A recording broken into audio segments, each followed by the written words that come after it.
అందరికీ నమస్కారం అండి. ఈ వీడియో చేయడానికి కారణం ఏంటనేది మొదట్లోనే చెప్పాలనుకుంటున్నానండి.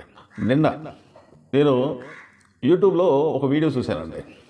ఆ వీడియో ఏంటంటే స్వయం కృషితో ఎవరి బ్యాక్గ్రౌండ్ లేకుండా సినిమా ఇండస్ట్రీలోకి దాదాపు 47 సంవత్సరాల క్రితం అసలు చిరంజీవి అంటే ఎవరికి పరిచయం లేని కొత్తలో ఎలా అయినా సరే సినిమా ఇండస్ట్రీలో అతనికంటూ ఒక గుర్తింపు తెచ్చుకుందామని ప్రయత్నం చేసి ఆ రోజు ప్రయత్నం అనే ఒక ఇత్తనం వేసి ఈ రోజున మెగాస్టార్ అనే ఒక వృక్షంలాగా ఎదిగి ఇప్పుడు ప్రజెంట్గా సినిమా ఇండస్ట్రీకి ఒక పెద్దలాగా ఉండి ఎంతోమంది కళాకారుల్ని అతను సినిమా ఇండస్ట్రీకి పరిచయం చేసి చాలామంది హృదయాలలో అన్నయ్యగా కాకుండా మెగాస్టార్గా నిలబడి కొన్ని వేల మంది జీవితాలలో ఎలుగంటే ఏంటో చూడలేని వాళ్లకు కంటి చూపు తెప్పించి కాసేపు అయితే రక్తం దొరక్క చనిపోయే వాళ్లకు రక్త దానదాత అయ్యి తన బ్లడ్ బ్యాంక్ ద్వారాగా రక్తం అందించి ఎన్నో ప్రాణాలు కాపాడిన దట్ ఈజ్ మెగాస్టార్ చిరంజీవి గారి గురించి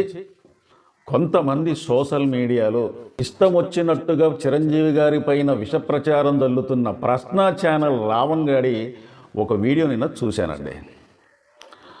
ఎట్లా మాట్లాడుతుందంటే అసలు ఒక్క మాట రెండు మాటలు అంటే నేను ఇంతకుముందు అతని వీడియోలు చాలా చూశాను. అసలు అతని వీడియోలు చూడాల్సిన అవసరం కూడా నాకు లేదు. కానీ ఇటు పవన్ కళ్యాణ్ గారి పైన ఇటు చిరంజీవి గారి పైన ఇష్టం వచ్చినట్టుగా మాట్లాడుతూ ఉంటే అసలు ఏం మాట్లాడుతాడు, ఏం మాట్లాడాల్సిన అవసరం ఏంటి, వాళ్ళని విమర్శించాల్సిన అవసరం ఏంటని చెప్పి తెలుసుకుందామని చెప్పి ఇంతకుముందు కొన్ని వీడియోలు చూశాను. కానీ నాకు అనిపించింది ఏంటంటే అతనికి వీళ్ళేం అన్యాయం చేసిన వాళ్ళు కాదు.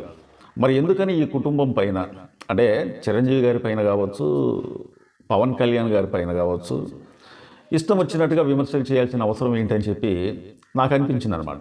విమర్శ అనేది చేయొచ్చు. అది ఎలా ఉండాలంటే ఎవరినన్నా మనం ఒకవేళ విమర్శించినట్లయితే వినసంపుగా ఉండాలి. సరే మనం ఏం చెప్పాలనుకుంటున్నామో అవతలి వాళ్ళ మనస్సుని గుచ్చకుండా వాళ్ళు ఒకవేళ నీకేమైనా నచ్చని పనులు చేసినట్లయితే వాళ్ళని విమర్శించవచ్చు. అది చిరంజీవి గారు కాదు, పవన్ కళ్యాణ్ గారు కాదు, ఎవరినైనా సరే విమర్శించవచ్చు. కానీ సూటిపోటి మాటలతోని ఎటకారంతోని ఉన్నది లేనట్టుగా లేనిది ఉన్నట్టుగా ఇష్టం వచ్చినట్టుగా మాట్లాడితే ఈ ప్రశ్న ఛానలే కాదండి, ఈ ప్రశ్న ఛానల్ని ప్రశ్నించడానికి కూడా మాలాంటి వాళ్ళు కావచ్చు సోషల్ మీడియాలో ఇంకా చాలామంది ఉన్నారన్నమాట.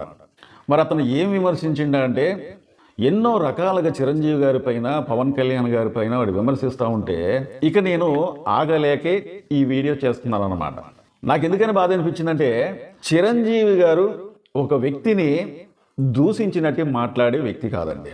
అంతేకాకుండా అతను సినిమా ఇండస్ట్రీకి వచ్చినప్పుడు ఎవరి బ్యాక్గ్రౌండ్ లేకుండా ఎవరి త్రోద్బలం లేకుండా ఎవరినో తొక్కేసి అతను పైకి రాలే. కష్టపడి సినిమా ఇండస్ట్రీకి వచ్చి అతనేంటో నిరూపించుకొని ఈ రోజున మెగాస్టార్ చిరంజీవుడయ్యి 70 సంవత్సరాల వయసులో కూడా మనశంకర్ వరప్రసాద్ సినిమాతోని దాదాపు ఇప్పుడు 400 కోట్ల రూపాయల దగ్గరగా ఉందన్నమాట ఈ సినిమా అనేది. మరి 70 సంవత్సరాల వయసులో ఒక రీజనల్ సినిమాతోని ఇంత కలెక్షన్ చేస్తూ ఉంటే చిరంజీవి గారిని బట్టి చిరంజీవి గారు ఏమన్నా తప్పు చేసినట్లయితే నువ్వే కాదు నేను విమర్శిస్తా, సోషల్ మీడియా మొత్తం కూడా కోడైకొస్తుంది.